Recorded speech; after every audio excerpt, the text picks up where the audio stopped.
Obrigado a todos, né?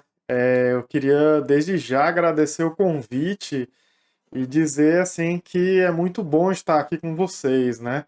Primeiro com a mística de abertura, né, que faz a gente se centrar, se reconectar e dar uma parada. Muitas vezes a gente tá no corre-corre no dia a dia do trabalho e aí essa oportunidade de parar, se sentir, se reconectar, ela é fundamental.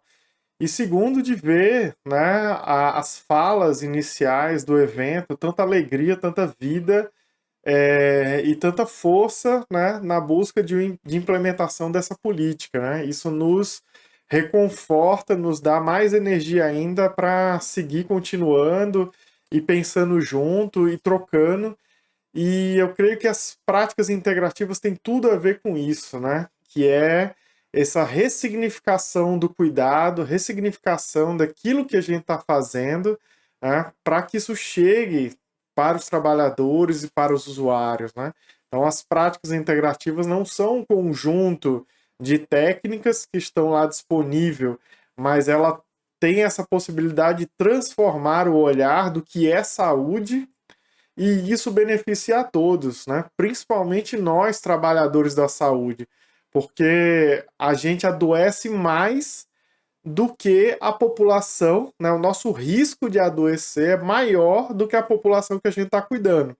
Então, você ser profissional de saúde, você já está numa situação de risco. E a situação de risco não é só porque a gente está em contato, né, com doenças infecciosas, com essa questão, é pelo estresse mesmo, pela dinâmica, pelo esgotamento, pela forma com que foi desenvolvido o que era o cuidado. Então, a gente cuida de uma forma que nos adoece e também, né, produz iatrogenias na população.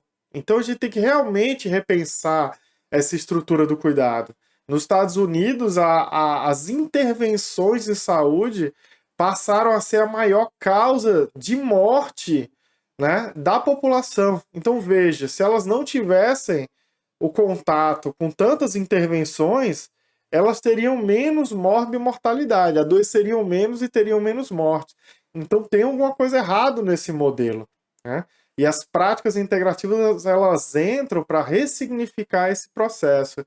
E isso, né, é bem tocante, assim, está dentro desse paradigma das práticas integrativas. Então eu acho que vai ser um bom momento assim para a gente trocar.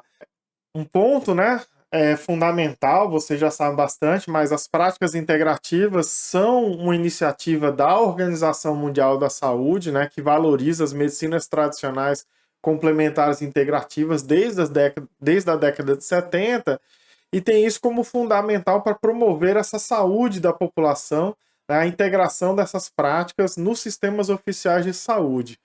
E a gente vê que é um movimento muito importante, né? E a gente vê um crescimento dos países que têm políticas nacionais no campo dessas medicinas. Em 1999, apenas 25 países tinham, né, políticas de medicinas tradicionais complementares e integrativas.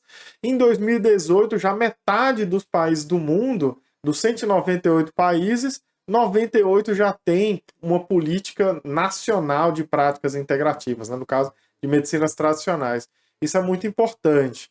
A gente vê também um crescimento do reconhecimento de protocolos e linhas guias com as práticas integrativas. Então, o Colégio Americano dos Médicos, a Associação Americana do Coração, né, o Colégio dos Médicos de Tórax, né, a Sociedade de Oncologia Integrativa. Então, a gente vê cada vez mais um crescimento, né, da inclusão das práticas integrativas em protocolos de cuidado. Isso é muito importante quando a gente vai falar da atenção hospitalar, e aí mais para frente eu vou explicar por quê.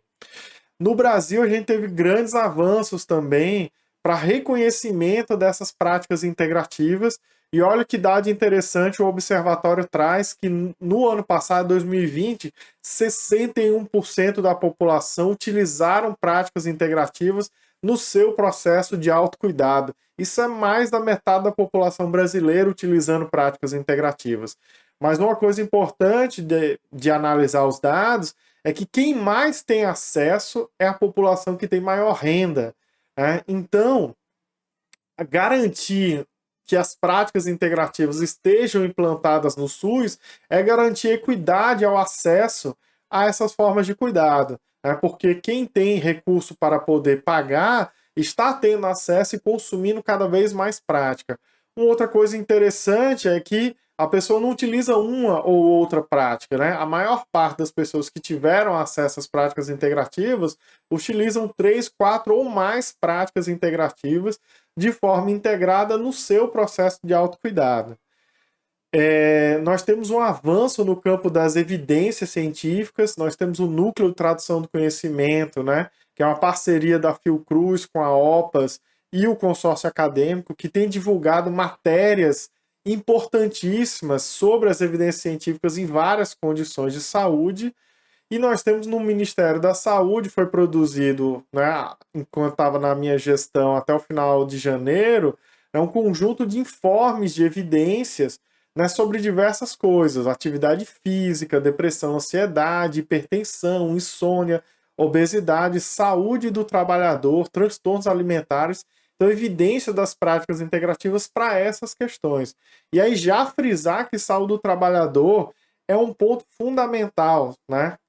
Pensando que nós, trabalhadores da saúde, somos um dos grupos de trabalhadores que mais adoecem no seu ambiente de trabalho ou por causa do trabalho, as práticas integrativas têm um papel fundamental, né, no cuidado aos trabalhadores de saúde. Isso tem que ser pensado quando a gente pensa, quando a gente organiza os serviços. Não adianta a gente querer organizar o serviço se os nossos trabalhadores estão adoecendo no processo.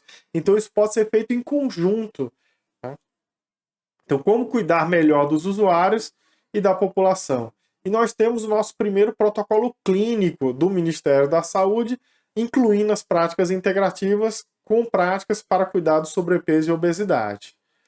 Então, como é que a gente está hoje, né? Então, o último relatório que foi produzido em 2020 mostrou que 17 mil estabelecimentos de saúde estão na atenção básica, né, ou oferecem práticas integrativas, e 15.600 estão na atenção primária. Então, o lugar onde mais tem práticas integrativas é no primeiro ponto de contato da população, é onde acontece o cuidado longitudinal, o que é fantástico. Mas os outros serviços também têm práticas integrativas, e aí eu vou mostrar um pouco esses serviços também.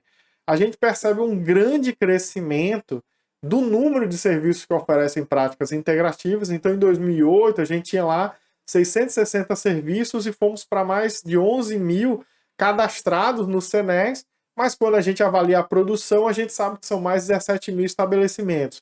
Isso sem um financiamento específico para essa política. E a gente pode também observar um grande crescimento no número de procedimentos que acontecem. Aqui são os procedimentos de média e alta complexidade, e a partir de 2015 a gente também consegue observar o mesmo crescimento no sistema de informação da atenção básica quando ele foi implementado. Mas quais são os serviços que mais tem? A gente tem diversas clínicas especializadas que oferecem práticas integrativas, mas nós temos também aí mais de 370 CAPs, né? Então, serviços de atenção psicossocial oferecendo práticas integrativas. Nós temos hospital geral, nós temos unidade diagnóstica, hospital especializado, unidades mistas, entre outros serviços oferecendo práticas integrativas. Então, também temos no Brasil uma oferta robusta na média e alta complexidade.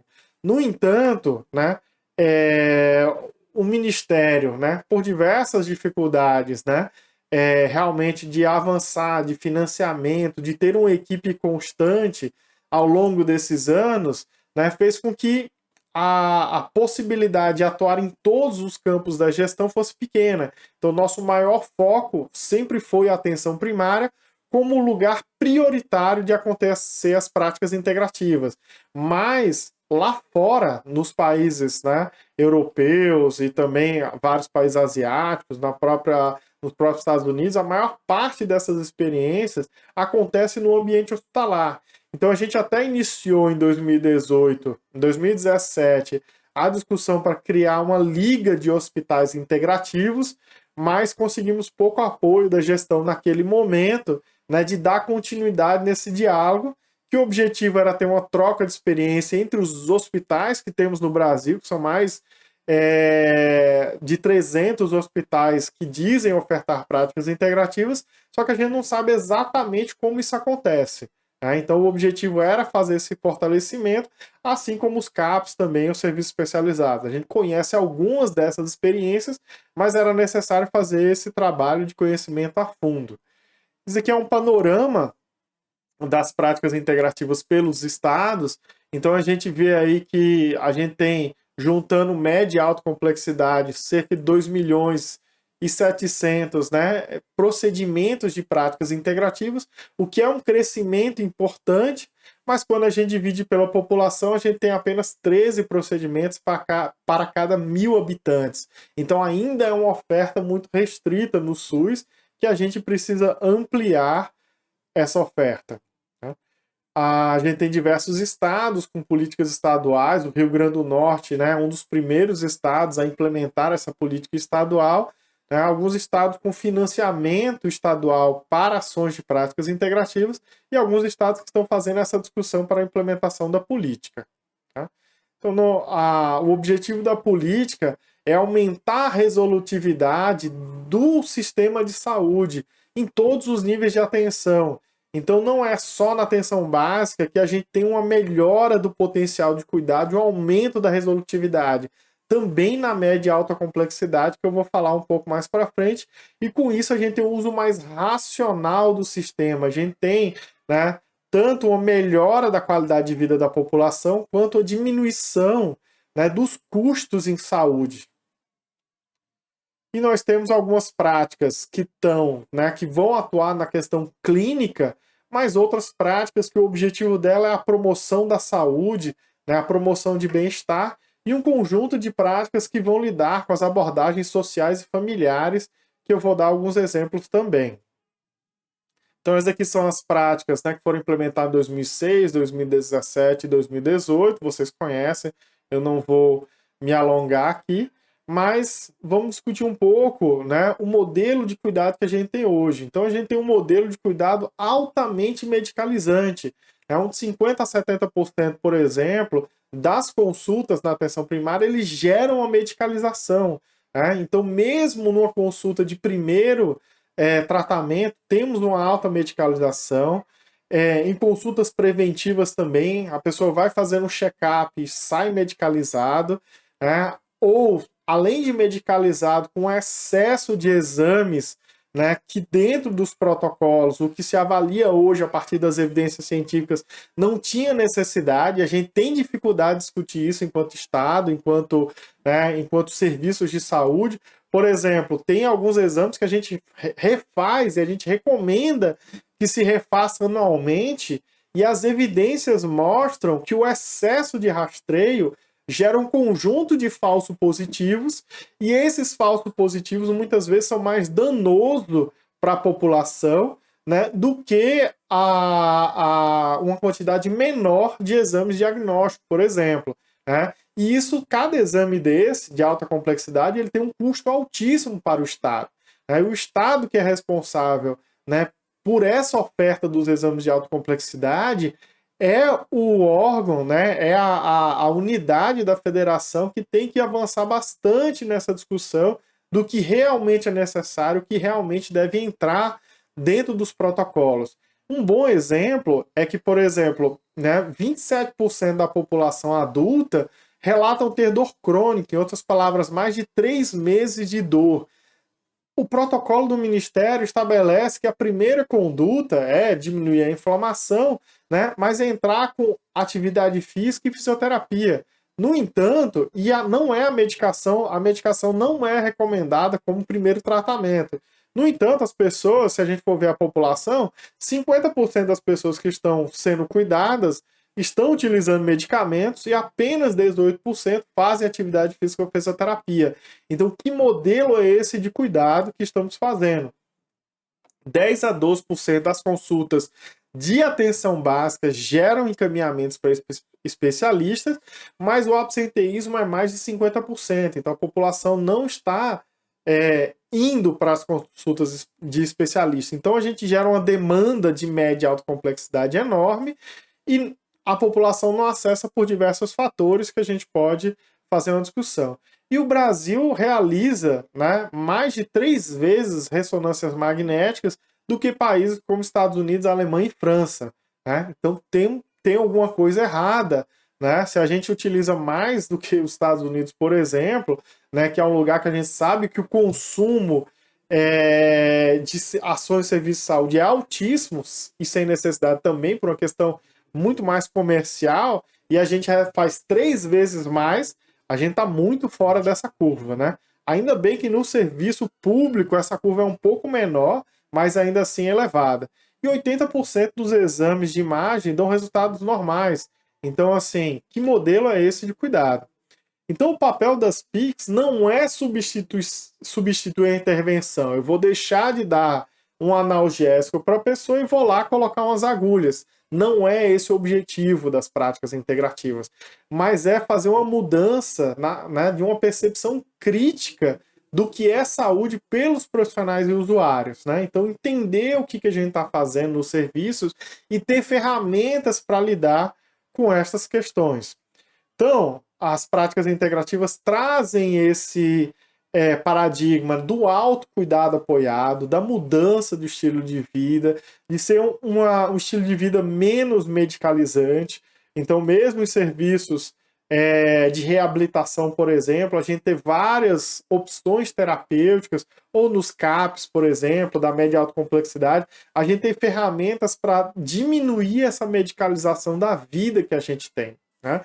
Então é muito comum a gente ver na atenção primária a gente medicalizar o sofrimento. Então existe um sofrimento social, né, por diversas questões, desde o desemprego, né, as condições de vida, problemas familiares, problemas de relações familiares, né, e em vez de a gente ter diversas opções de tratamento, essas questões são altamente medicalizadas para ficarmos, né, apáticos em relação a esses problemas, em vez de termos ferramentas para lidar com essas questões.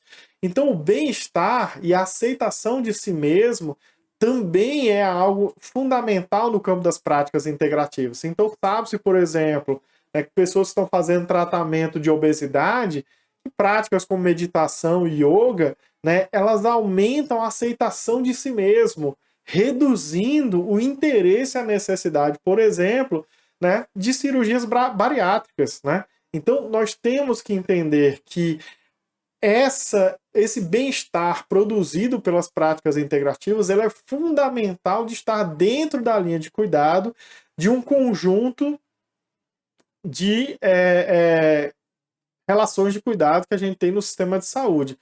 Uma outra coisa é que essas práticas integrativas também oferecem habilidades, né, e ferramentas para lidar com o manejo do estresse. Então, a vida não é fácil, a vida não está fácil, principalmente nesse momento de pandemia. Nós temos o medo, nós temos o luto, nós temos o estresse, né, causado por todas as questões que estamos vivendo nessa pandemia, né? E você ter algumas práticas, né, como a própria Frank Lade, né, fez uma prática simples de meditação, mas que nos coloca alinhado, centrado, é essencial para lidarmos com essa questão, né, do estresse, para diminuirmos, né, inclusive esse processo inflamatório que o estresse gera. Né? E os processos inflamatórios eles podem gerar um conjunto de problemas de saúde, inclusive um infarto, por exemplo, né, que já sabe que é um processo inflamatório que ocorre a longo prazo, né? A gente tem aí um entupimento das artérias por esse processo inflamatório, chegando a gente ter, por exemplo, um infarto e um AVC, né? Por um estresse, um processo inflamatório prolongado. E nós temos também uma resiliência emocional, a gente lidar melhor com os problemas do dia a dia, seja do trabalho, seja do dia a dia, das relações familiares, para conseguir lidar melhor com essas questões. Porque não é uma prática integrativa que vai resolver, por exemplo, o problema de uma mãe que está desesperada porque seus filhos estão desempregados, por exemplo. Né?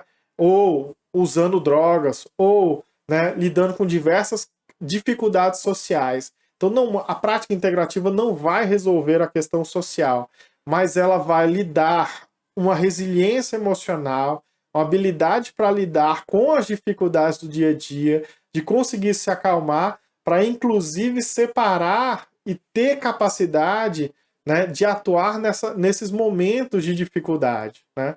Então, é uma questão fundamental. E lidar com um conjunto de habilidades relacionais, né? Então, um conjunto de práticas integrativas vão fazer você entrar em contato com si mesmo, com as suas emoções, né? E isso é fundamental para a gente lidar, por exemplo, no ambiente de trabalho. O ambiente de trabalho é extremamente produtor de adoecimento, né? E a gente tem que ter habilidades também para lidar com esse processo, diminuindo, inclusive, nossos índices de burnout, né? De esgotamento. Né? Então, aqui é uma forma geral dos modelos de cuidado, mas eu quero falar, né, chegar nessa parte mais da média e alta complexidade. Então a gente entende que existe uma curva de necessidade de cuidado. A gente tem que estar fortemente na atenção primária para habilitar as pessoas nesse autocuidado apoiado, para a gente diminuir a fila, como eu falei, se a gente tem menos pessoas, né, nesse estresse, nesse processo inflamatório, né, com hipertensão descontrolada, né, a gente vai ter menos pessoas chegando nas unidades hospitalares, por exemplo, na média e alta complexidade. Então nós temos que ter, né, fortemente as PICs, né, na atenção primária, mas dependendo do nível de complexidade de cuidado que o usuário precisa, a pessoa já está com a diabetes, por exemplo, muitas vezes não é só o autocuidado que vai resolver, eu vou precisar de, né, ações de intervenção, ações de cuidado, ações clínicas, que as práticas integrativas também vão oferecer, e eu tenho, né, quando eu estou no ambiente hospitalar, inclusive no ambiente de UTI, né, a minha capacidade de autocuidado é muito limitada, então eu dependo muito dos profissionais de saúde. E a capacidade dos profissionais de saúde de ter práticas integrativas, de ter um olhar ampliado é fundamental.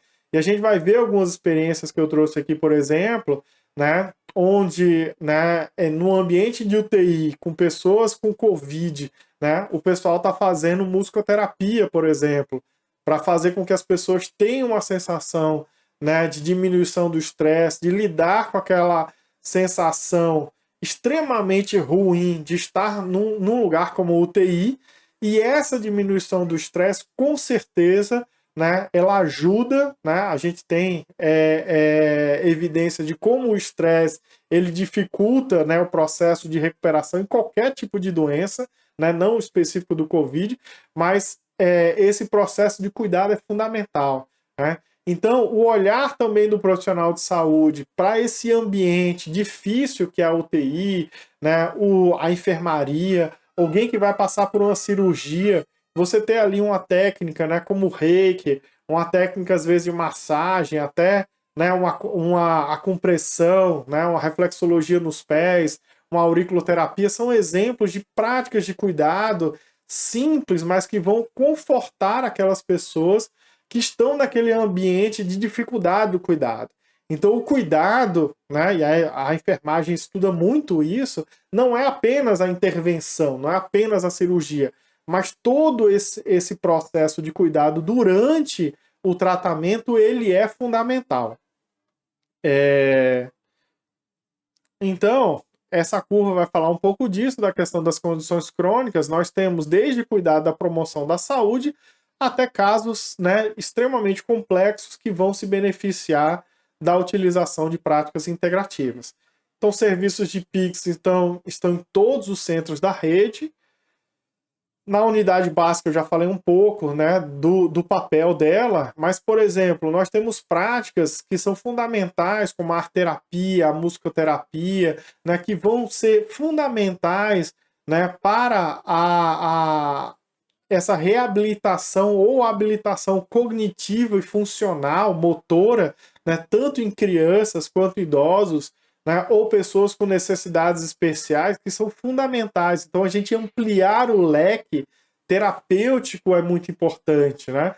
Então, a gente tem essa visão muitas vezes dentro do cuidado em saúde de uma coisa muito mecânica, né? E às vezes esquece desse lado mais humano, né? E a arte, por exemplo, seja a música, seja, né, outras formas artísticas, ela é uma dimensão fundamental do ser humano, né?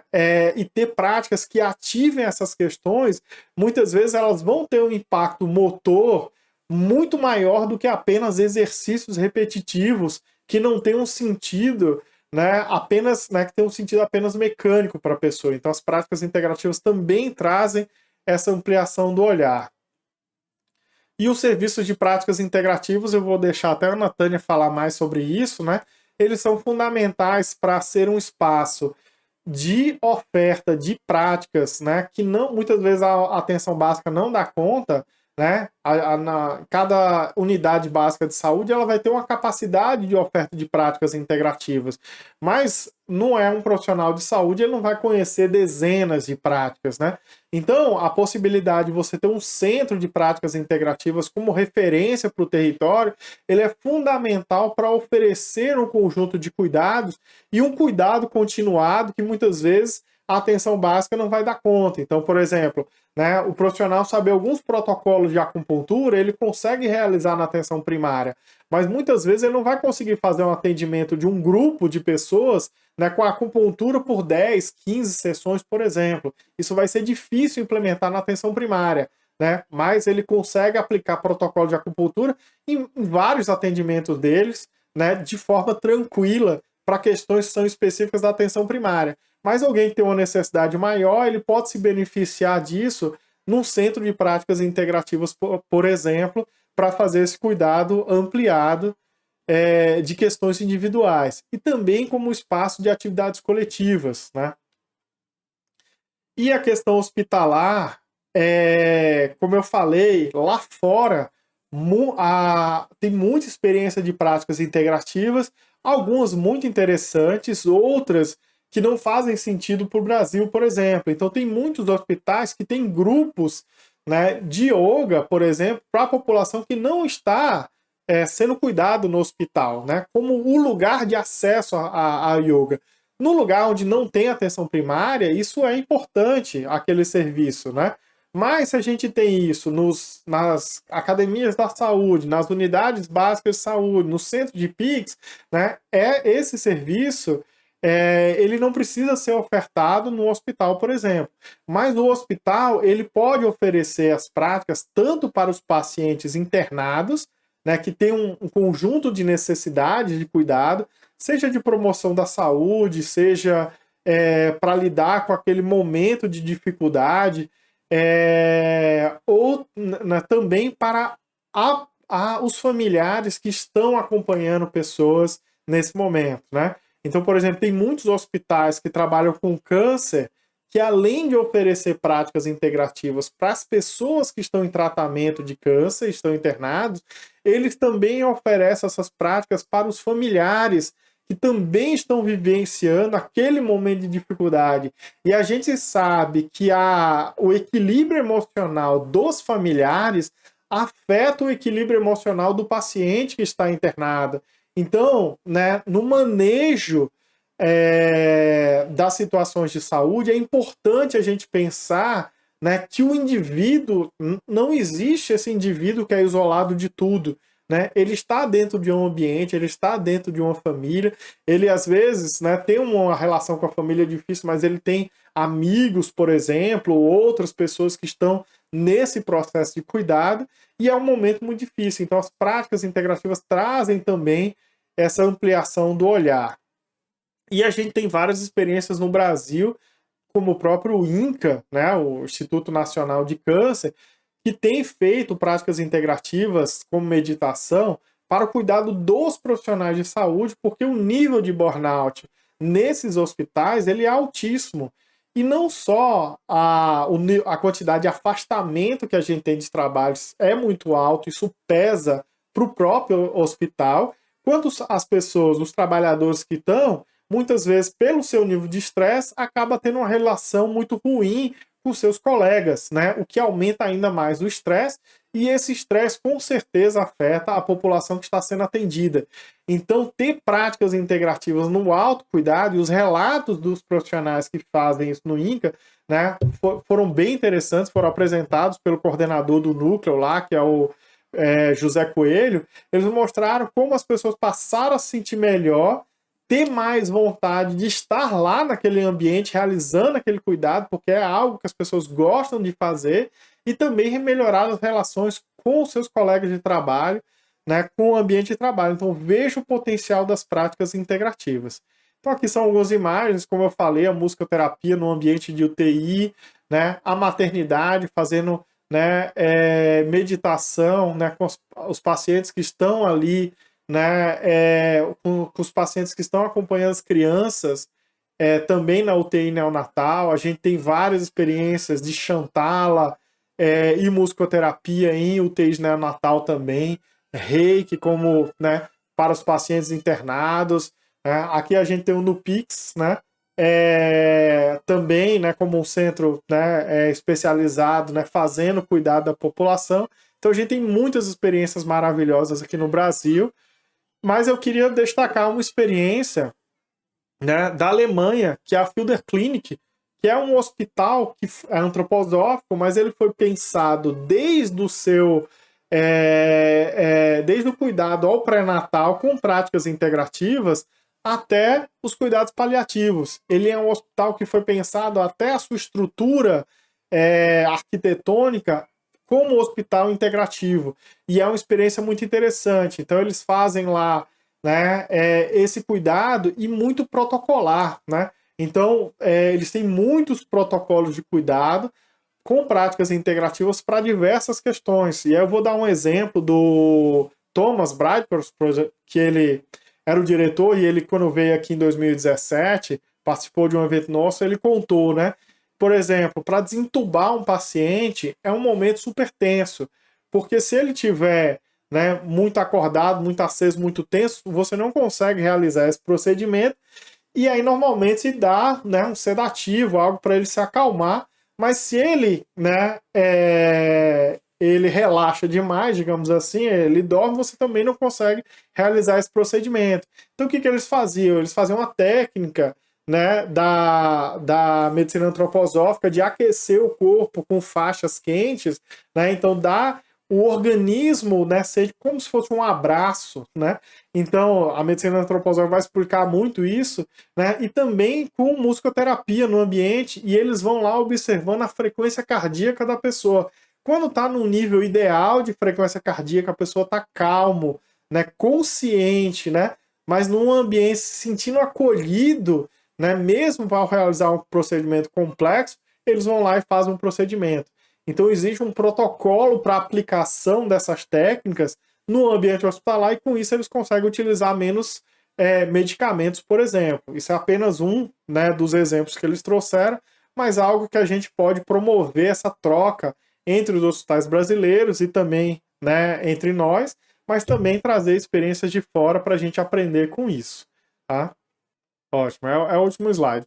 Então a gente tem que pensar que o serviço tem que ser centrado na pessoa e não no profissional. Então a gente tem que organizar o nosso serviço de saúde da forma que melhor atenda, né, as pessoas, né?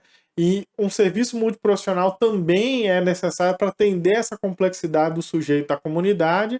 A gente tem que entender que a gente está centrado, né? As práticas integrativas é centrado no bem-estar e cuidado longitudinal, e não centrado na doença e na intervenção. E o lado humano, ele é muito acima do tecnológico, né? Algo que a gente esquece, principalmente no ambiente altamente tecnológico quanto os hospitais. Então, isso aqui são algumas condições onde a gente tem muita evidência da utilização das práticas integrativas, mas eu não vou me aprofundar nisso, né? E obrigado, e fico aqui à disposição para a gente continuar o nosso debate.